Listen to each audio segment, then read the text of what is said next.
kanalıma hoş geldiniz. Bugün sizlerle hem şık hem spor kullanabileceğiniz salaş kol çantası modelimi çalışacağım. Şu şekilde göstermek istiyorum sizlere detaylarıyla. Şu an içerisine birazcık poşet koydum. Sabit ve sağlam duruyor olması için. Oldukça şık, muntazam, hep elle tutulur yapmıştım. Birkaç sezondur kola takılır olanını yapmaktayım. Bunu sizlerle paylaşmak istedim. %100 koton ip kullandım. Hemen onu da sizlere yakından göstermek istiyorum. İplerim 2 büklüm makrome iptir. Google'a yazarak aratabilirsiniz. Bu bir küçük boyudur. Bu uzun ve daha geniş. Bu biraz daha kısa. Tek kolunu ben kendim çalıştım. Diğer karşı tarafta olacak olan kol kısmında birlikte çalışacağız. İkisinin de ölçülerini vereceğim sizlere. Bugün ben model olarak küçük bir model çalışacağım. Ama bütün ölçü ve ilmek sayılarının hepsini vereceğim. Bu daha geniş. Bu bir tık daha böyle. Küçük çanta takmayı sevenler için yaptık bunu da. Dilerseniz başlamadan önce ilmek sayılarını vereyim. Not edebilirsiniz siz de bir kenara. Büyük olan çantamın toplamda 2 iple çalıştık. 2 büklüm makrome ip diye geçiyor. Bazı yerlerde halat ip diye geçiyor ama kalın oluyor halat ipler. Google'da bunu aratabilirsiniz. Yakından ipimi sizlere göstereyim. 2 büklüm koton makrome iptir. Bunu 2 renkle çalıştım ben.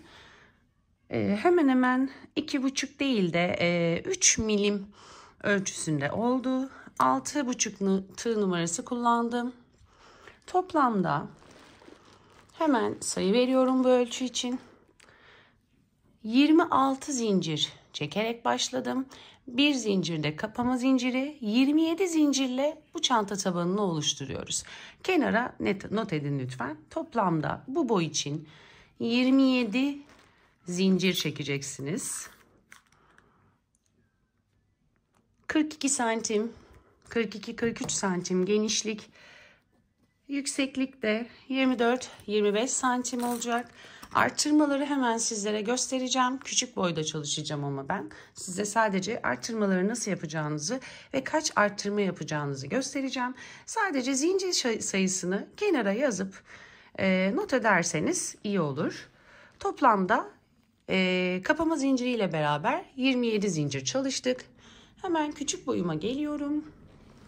Bunun da ölçüsünü sizlerle paylaşayım öncelikle. Toplam 36 santim eni, boyu da 20-21 santim kadardır. Bunda da 16 zincir çekerek başladım. Bakın şu şekilde göstereyim.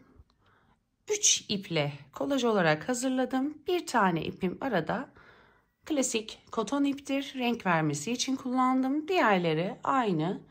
2 büklüm makrome iptir. Koton makromedir. Zincir sayısını belirteyim. Buna göre biraz daha kalın oldu. 3-3,5 milim kadar. 16 zincirle başladım. Bir de kapama zinciri. Toplamda bu boy için 17 zincir çekiyoruz. Siz tabi zincir sayısını istediğiniz kadar kısaltıp istediğiniz kadar uzatabilirsiniz, yükseltebilirsiniz. Önemli olan arttırma noktaları. Arttırma sırası vereceğim arttırma sırası kadar da yeterli olacaktır. İpin inceliği ve kalınlığına göre arttırmayı yükseltebilirsiniz ya da azaltabilirsiniz. Önemli olan zincir sayısıdır. Zincir sayısını not ederseniz büyük boy için 26 zincir, küçük boy için 16 zincirle başlıyoruz. Bir de kapama zinciri 27 ve 17. Şimdi dilerseniz hemen modele geçelim. Küçük bir model çalışacağım. Videomun hızlı yürümesi ve daha iyi anlayabilmeniz için uzun çalışmayacağım. Zaten burada size zincir sayılarını verdim. Hiç zorlanmayacaksınız. Tığ numaram bunda ipim biraz kalın olduğu için 7 ile çalıştım. Çok sıkı veya gevşek bir elim yok. Normal ayarda örüyorum. Gevşek örmeyi çok seviyorum hatta. Bunda da 6,5 numara tığ kullandım. 6 numara da kullanabilirsiniz. Eliniz çok ama çok sıkıysa gerçekten 7 numara tığ kullanmanızı öneririm. Çünkü şimdi 6,5'a gerek yok. 6 numara tığ ile başlayacağım. Hemen bir zincir çekip ipimi sıkılıyorum. Burada küçük bir model çalışacağım ben. Arttırmaları göstereceğim. Hemen 1, 2, 3, 4, 5, 6, 7, 8. 8 zincir çekerek başlayabilirim. Dediğim gibi bu göstereceğim sadece modeldir. Zincir sayılarını ben size burada verdim. Arttırmayı aynı burada yapacağınız gibi yapıyorsunuz. Yani atıyorum büyük yapmak istediniz. 26 zincir çektiniz. Bir tane de kapama zincirimizi çekelim. 27 zincirle büyük boya başlayacaksınız. Sadece sık iğne örerek başlıyoruz. Tüm zincirlerin içerisine batarak sık iğne yapalım. Bakın elimi görebilirseniz ne çok sıkı ne çok gevşek, kasmadan sıkı örmemeye çalışıyorum. Siz de bu şekilde yaparsanız daha düzgün bir şekilde yukarıya doğru çıkabilirsiniz. Çantanız kasma yapmaz. Evet, son zincirime de battıktan sonra hemen karşı noktaya aynı zincirin içerisine batarak bir sık iğne daha yapıyorum. Hemen döndürüyorum. Aynı zincirin içerisine tam karşı noktaya gelecek yere bir zincir daha yapıyorum ve modelimi döndürdüm.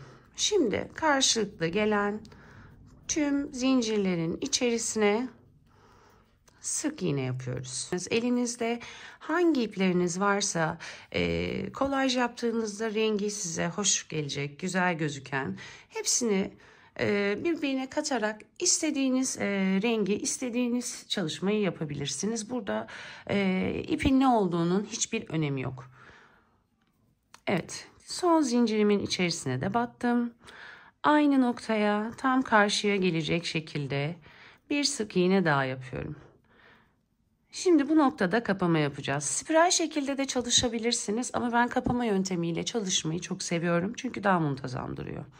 Hemen ilk yapmış olduğumuz sık iğnenin tepe noktasına batarak ilmek çıkartıp diğer ilmeğimden kaydırıyorum. Evet, bir zincir çektim. Biraz kameramı yakınlaştırmak istiyorum. Evet. Kaydırma yaptıktan sonra kaydırma yapmış olduğumuz sık iğnenin tepe noktasına tekrar batıp bir sık iğne yapıyoruz. Aynı noktaya tekrar batıp çift sık iğne yapıyoruz. Bakın kaydırma yapmış olduğum sık iğne, buraya çift batıyoruz. Devam ediyoruz. Tüm sık iğnelerin tepe noktalarına birer tane sık iğne yapıyoruz.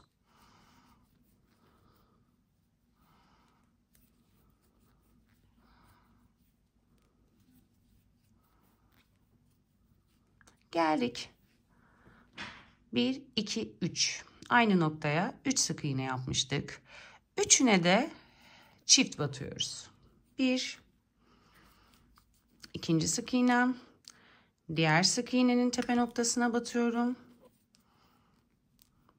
1, 2, 2 tane sık iğne. Bu noktaya batıp buraya da çift batıyorum. Yani bakın 1, 2, 3. 3 tane çift yaptık köşelere. Devam ediyoruz.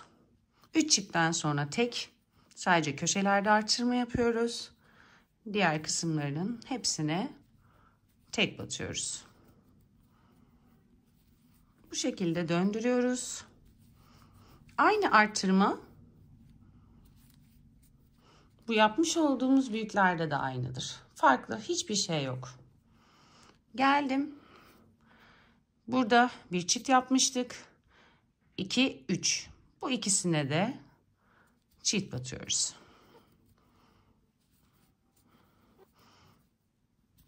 Buraya da çift batıyoruz. Ve kapama yapıyoruz. İlk yapmış olduğumuz, bakın çift batmıştık. İlk yapmış olduğumuzun tepesine geçirip ilmek çıkartıp diğerinden kaydırıp bir zincir çekiyoruz. Köşelere 1 2 3 çift, 1 2 3 çift. Siz bunu dediğim gibi spiral olarak da çalışabilirsiniz. Devam ediyorum. Yine burada hemen kaydırma yapmış olduğumuz sık iğnenin tepesine çift batıyoruz. İlk çiftimizi yaptık. Tek olarak sıra sonuna doğru devam ediyoruz. Ta ki çift yapmış olduğumuz noktaya kadar. Tek batıyoruz.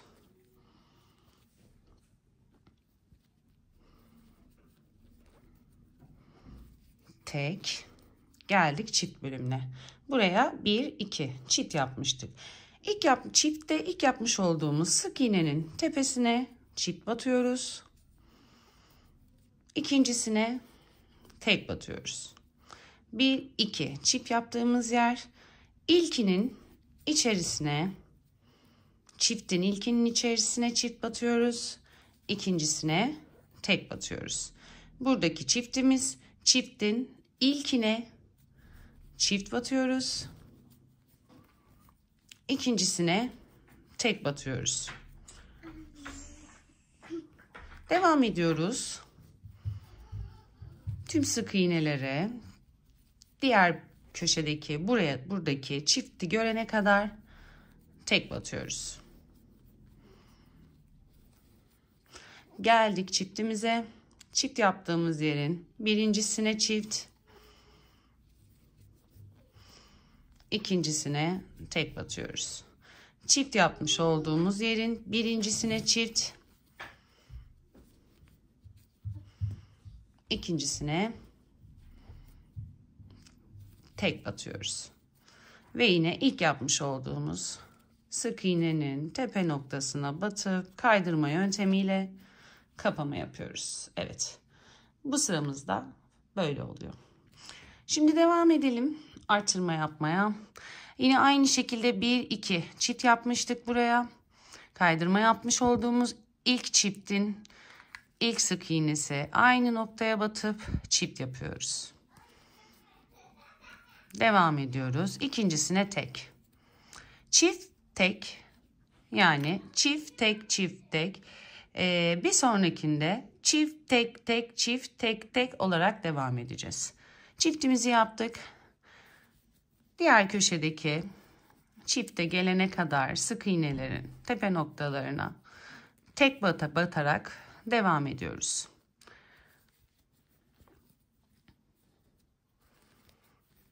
Hızlı anlattığımı düşünüyorsanız ayarlar bölümünden videoyu yavaşlatarak izleyebilirsiniz. Geldik çift yaptığımız yere. Çiftimizin birinci sık iğnesine çift, ikincisine tek, tek vardı, onun üzerine tek, çift tek tek, çift tek tek. Çiftin ilkine çift, tek, tek, çift,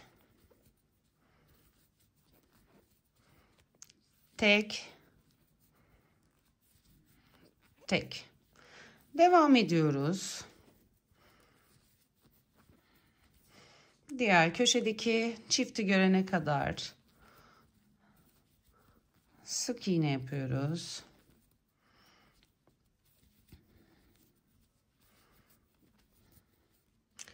Bakın. Çiftin birincisi çift, yani çift yapmış olduğumuz yerin ilk sık iğnesine her zaman çift batıyoruz. Lütfen bunu karıştırmayın. Çift, tek, tek, çift, tek, tek. Kapatıyoruz, kaydırıp, evet. Yani şimdi buraya kadar ne yaptık? Hemen baştan geçelim. Çift çift çift, çift tek çift tek, çift tek tek, çift tek tek. Bir çift iki tek yaptıktan sonra gelelim bizim için genişlik yeterli değil. Bunda ben çünkü bir çift 3 tekte bitirdim. Ama eğer daha kalın bir iple örüyorsanız ve genişlik sizin için yeterli olduysa, çantanızı daha fazla geniş yapmak istemiyorsanız burada kesebilirsiniz. Ben şimdi aynı bu çantanın ölçüsünü verdiğim için bir arttırma daha yapıyorum. Yani bir çift 3 tek yapacağız. Devam ediyoruz. Yine kapama noktasından sonra ilk sık iğneye çift yaptım. Diğer köşeye gelene kadar sık iğne yapıyorum.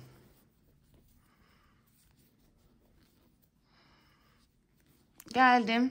Çift. 1 2. Çift yapmış olduğumuz birincisine çift batıyorduk. Bunu unutmayalım lütfen. Çift, tek, tek ve üçüncü tek. Çift, 1 2 ve üçüncü tek. Yine çifte geldik. Çiftin birincisine çift, tek, tek, sıra sonuna kadar tek olarak sık iğne yapmaya devam edelim. Elime de bakın lütfen, oldukça gevşek örüyorum ve rahat örüyorum. Hiç sıkmıyorum, kasmıyorum. Oldukça rahat örüyorum. Eliniz çok sıkıysa muhakkak daha büyük tığ numarası kullanın.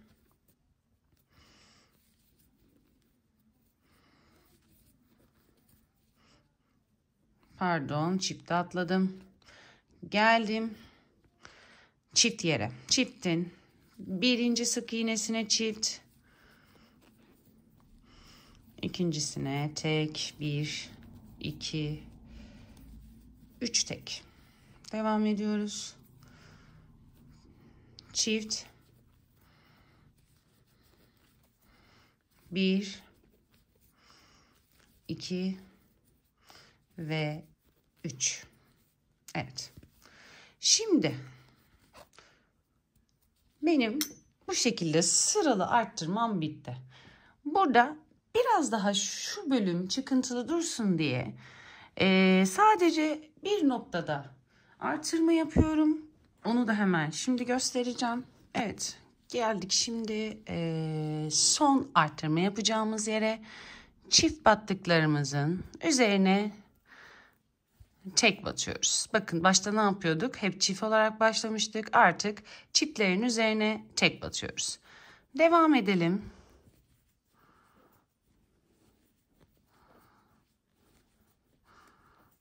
Sık iğne yapıyoruz bütün tepe noktalarına.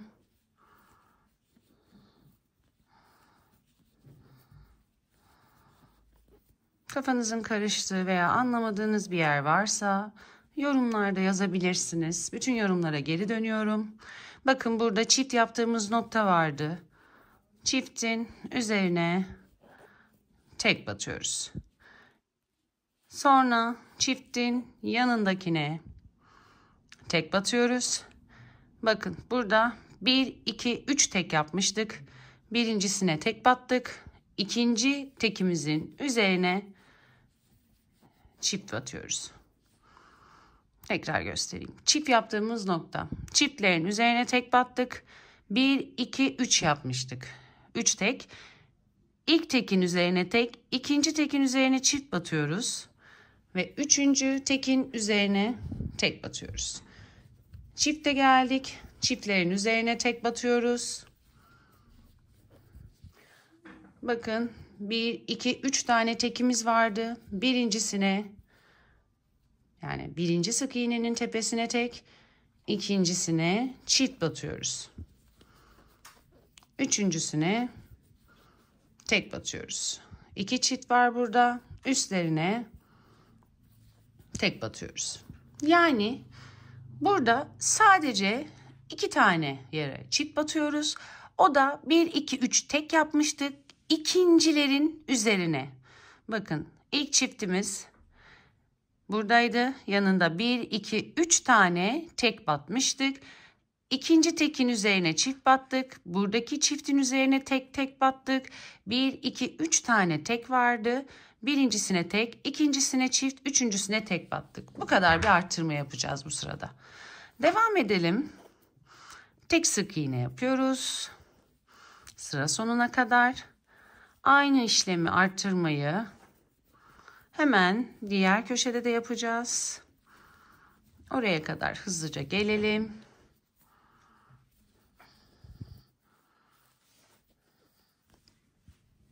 Bakın çifte geldik. Birinci tek, çiftlerin üzerine tek. Hemen diğer çifte kadar 3 tane tekimiz var. Birinci tekin üzerine tek, ikinci tekin üzerine çift batıyorum.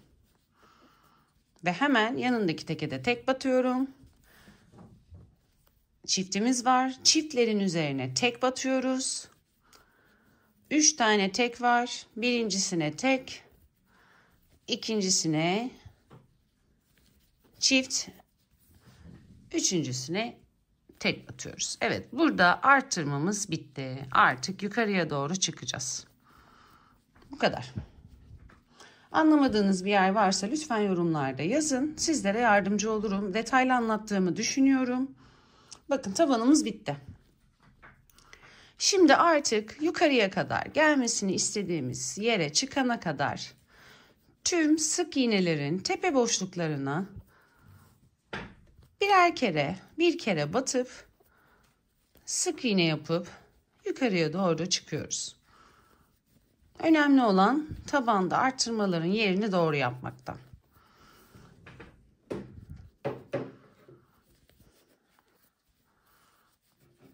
Yukarı doğru çıkıyoruz. Farklı hiçbir işlem yapmayacağız. Bu sırayı bitireyim. Ondan sonra çantanın üstünde size çalışacağım sizinle birlikte.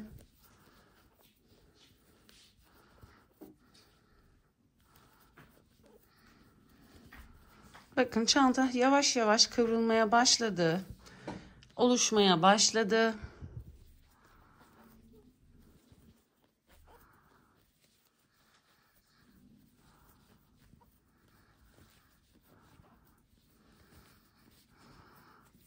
Kapama yöntemiyle yapmak zorunda değilsiniz.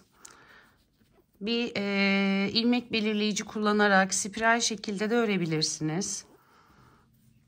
Daha sonra farklı bir modeli spiral şekilde öreriz. O şekilde çalışırız. Ama ben bu şekilde yapmayı çok seviyorum. Daha muntazam oluyor. İlmek atlamıyorum.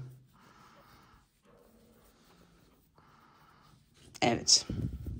Bu şekilde yukarıya doğru artık tabanı yaptıktan sonra farklı hiçbir işlem yapmadan çıkacağız. Her seferinde kapama yöntemiyle kapama yapacağız.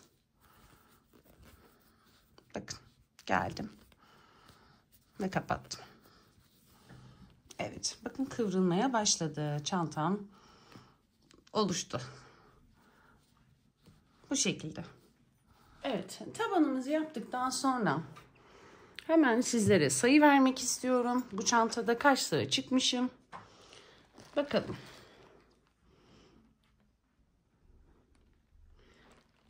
Son artırma yapmış olduğum yer burası. Hemen bakıyorum. Yanlış bilgi vermeyeyim. Evet. Son artırmamı burada yapmışım. 1, 2, 3, 4, 5, 6, 7, 8, 9, 10, 11, 12, 13, 14, 15, 16, 17, 18. Toplamda artırmayı bitirdikten sonra 18 sıra yukarıya çıkmışım. 18 sıra sık iğne örmüşüm.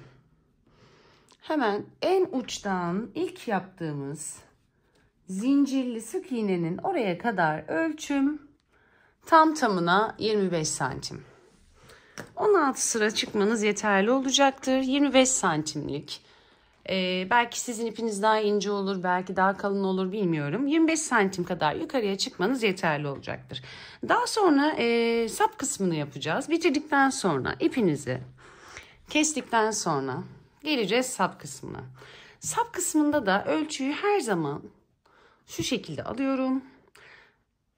Çantamı direkt dümdüz yatırıp iki ucundan tutuyorum. Bakın ben burayı daha önce yapmıştım. Bu tarafı birlikte yapacağız. Ve hemen böyle karşı gelenleri saymaya başlıyorum. Bakın. Çantanızı düzleyin. Sonra karşılıklı 1, 2, 3, 4, 5, 6, 7, 8, 9, 10, 11, 12, 13, 14. Bu çantanın ebatı ölçüsü için 14 benim için yeterli olmuştur. Bakın. Buradan 14'ü belirledim. Daha önce burada da aynı şekilde karşılıklı sayıp 14'ü belirledim. Burada da 14'ü belirledikten sonra ortadaki sayılara bakalım. Eşit mi? 1, 2, 3, 4, 5, 6, 7, 8, 9, 10, 11, 12, 13, 14. Karşılıklı 14 yani 28 tane. 14 bu tarafta, 14 bu tarafta. Benim için yeterli bir aram. Sap kısmını bu şekilde belirledim. Bu da burada kalsın. Beraber yapacağız. 14. Bunda hemen size belirlediğimi söyleyeyim.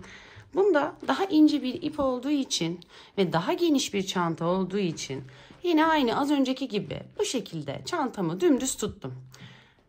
Ve karşılıklı gelen sayıları saymaya başladım. Siz de aynı o şekilde yapacaksınız.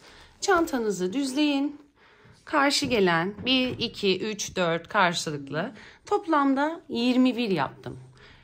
Yani sadece ön taraf 21 değil. Lütfen yanlış anlamayın. Aynı diğer yerdeki gibi karşılıklı birleştirerek şu şekilde. Bakın. Sık iğnenin tepesi, karşı sık iğnenin tepesi. Sık iğnenin tepesi, karşı sık iğnenin tepesi. 1, 2, 3, 4, 5, 6, 7, 8, 9, 10. Bu şekilde burada eğer aynı zincir sayısıyla ve aynı artırmayla yaptıysanız toplamda 21 tane not alabilirsiniz. 21 tane zincir çekerek başladım ve sıra sayısını da hemen sayayım. 1, 2, 3, 4, 5, 6, 7, 8, 9, 10, 11, 12, 13, 14, 15, 16, 17, 18, 19, 21. 20. 21 sık iğne ile başladım. Döndüre döndüre. Şimdi onu nasıl yapacağınızı göstereceğim sizlere.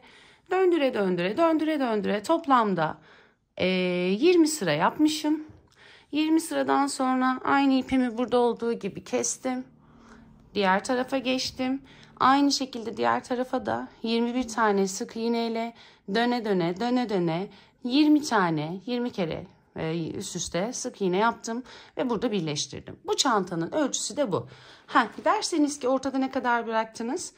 21 kenarlardan aldıktan sonra ortada 1, 2, 3, 4, 5, 6, 7, 8, 9, 10, 11, 12, 13, 14, 15, 16, 17.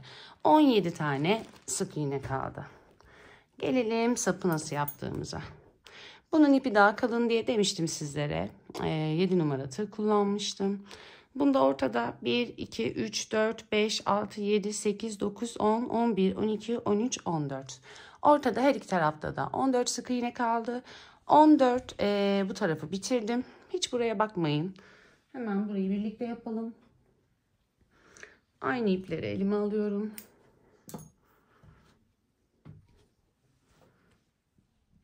Aynı mantıkla yapacaksınız yani.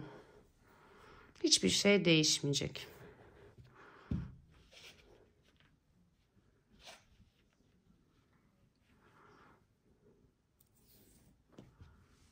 Evet.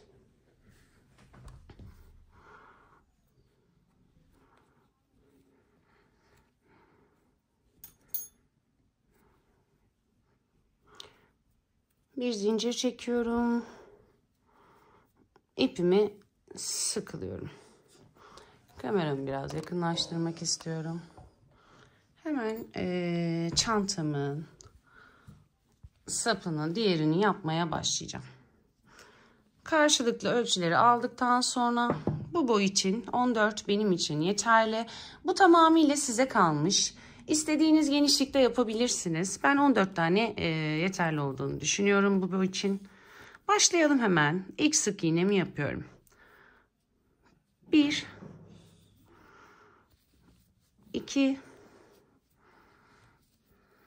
3 4 5 6 7 8 9 10 11 12 13 ve 14. Hemen diğer başlangıç çantamı çeviriyorum. Diğer başlangıçta yapmış olduğum ilk sık iğneye geliyorum. Bakın burada ilk sık iğnenin tepe noktasına batıp ilmek çıkartıp diğer ilmeğinden geçirip kaydırma yapıp kapatıyorum. Bu şekilde yukarıya doğru döne döne kapama yapa yapa silindir şeklinde bir kol olacak. Devam ediyorum yine. Tüm sık iğnelerin tepe noktasına birer tane sık iğne yapıyorum. Farklı hiçbir işlem yapmıyoruz. Döne döne yukarıya çıkıyoruz.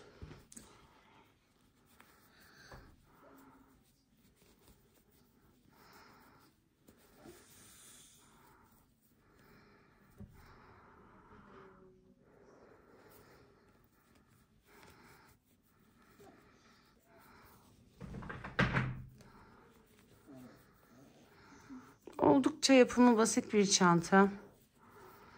İstediğiniz her türlü ip çeşidiyle yapabilirsiniz. İstediğiniz ebatlarda küçültebilir veya büyütebilirsiniz.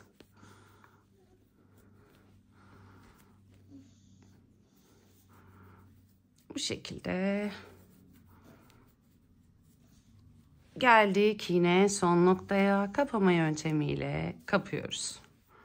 Bakın oldukça basit, yuvarlak şekilde yukarıya doğru çıkıyoruz.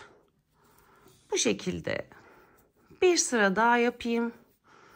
Sonra videomu kesip iki sapın nasıl birleştirileceğini sizlere göstereceğim. Hiçbir eksiltme veya arttırma yapmıyoruz. Her sık iğnenin tepe noktasına bir sık iğne yaparak yukarıya doğru çıkıyoruz.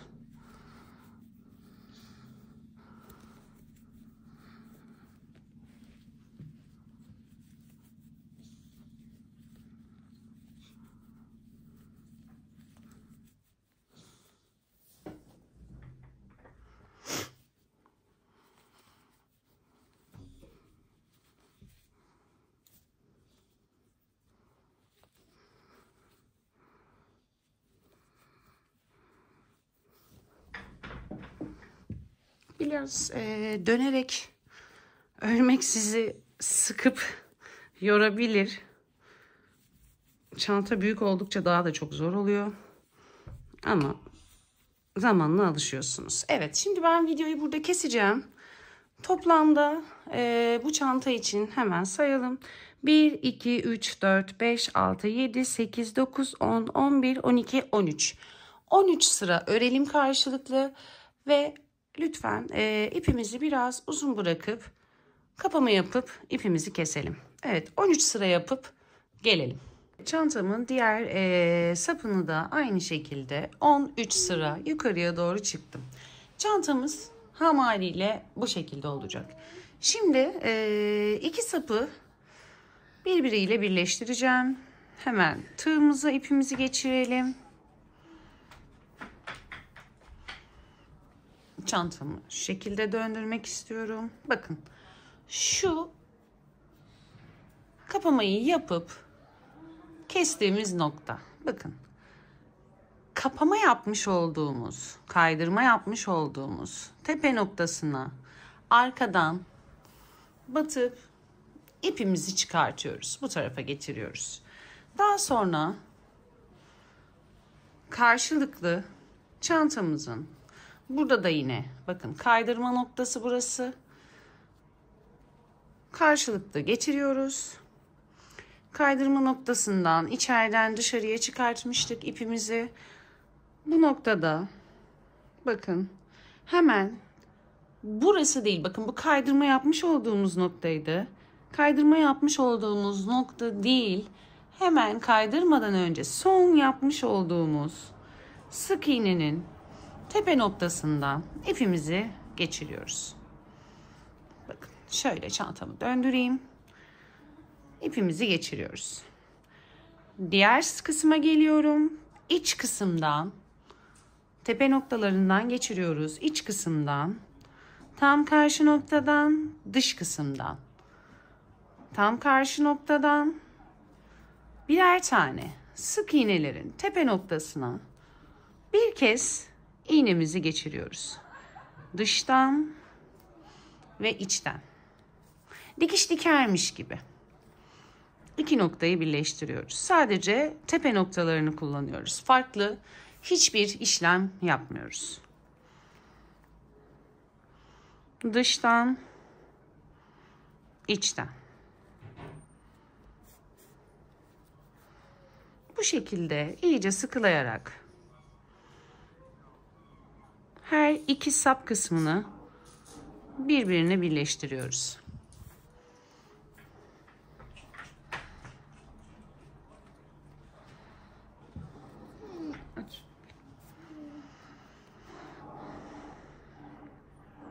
Geçiriyorum.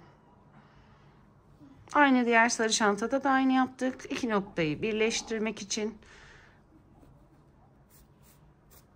saplarımızı aynı ölçüde yukarıya çıktık.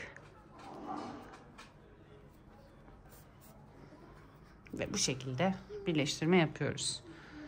Dıştan ve içten. Tüm sık iğnelerin tepe noktalarından geçirerek dikiyoruz. Dış, iç. İpimizi uzun bırakalım. Bazen yetmeyebiliyor. Benim de yetmiyor bazen. Mesela burada kesip birleştirip bununla devam ediyorum. O yüzden her ikisini de uzun bıraktım. Eğer bu ipiniz yetmezse diğeriyle kalan kısmı tamamlayabilirsiniz.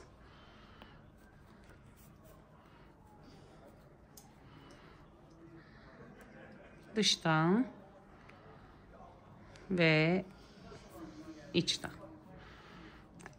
Son bir tane kaldı. Bakın kaydırma yaptığımız nokta. Bu da karşının son noktası. Şimdi bu ipimi aralardan geçirerek bir kere şuradan geçirmek istiyorum. Gizleyeceğiz. Düğüm yaparak gizleyin. Gizledikten sonra belli bir noktada düğüm yapın. Daha dayanıklı olsun. Çıkmasın. Şu noktaya bir düğüm yapabilirim. İç kısımda kalıyor zaten.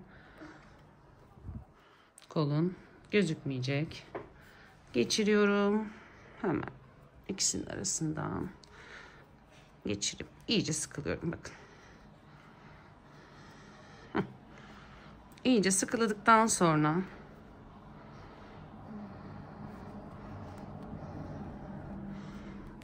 ipim kalın olduğu için kalın bir iğneyle yaptım. Ondan birazcık zorlanıyorum geçirmede, kaydırmada. Şimdi aralardan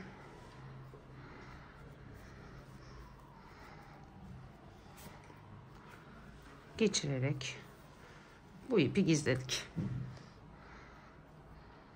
Kesiyorum. Bakın burada kalan ipi de sağlam olması açısından iğnemden geçiriyorum.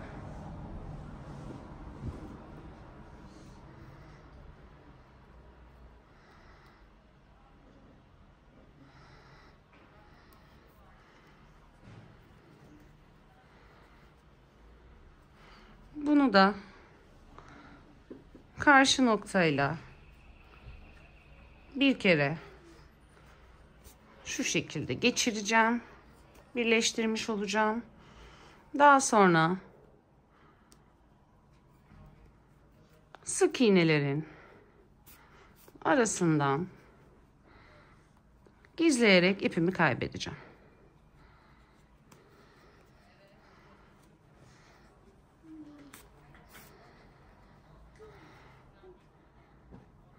Oldukça muntazam oldu. Ben çok severek kullanıyorum. Kışın da penye iple yapmıştım. Böyle de penye iple de çok güzel oluyor. Penye iple iki farklı renkle ikisini birleştirip çift kat yapıyordum yine. Onu da deneyebilirsiniz. Instagram'da biraz aşağılarda 2023'te falan yapmıştım penye ile. Bakabilirsiniz. Evet, çantamızı birazcık elimizle düzeltelim. Bak, evet, çantalarımız bitti. Oldukça kullanışlı, muntazam görünümlü oldu. Ben çok severek takıp kullanıyorum. Eminim siz de çok severek kullanacaksınızdır. Kışın, yazın, bahar ayında her mevsimde kullanabileceğiniz şahane bir salaş model çanta oldu. Videomu beğenip kanalıma abone olursanız beni çok mutlu edersiniz. Bir sonraki videoda görüşmek üzere. Şimdilik hoşça kalın.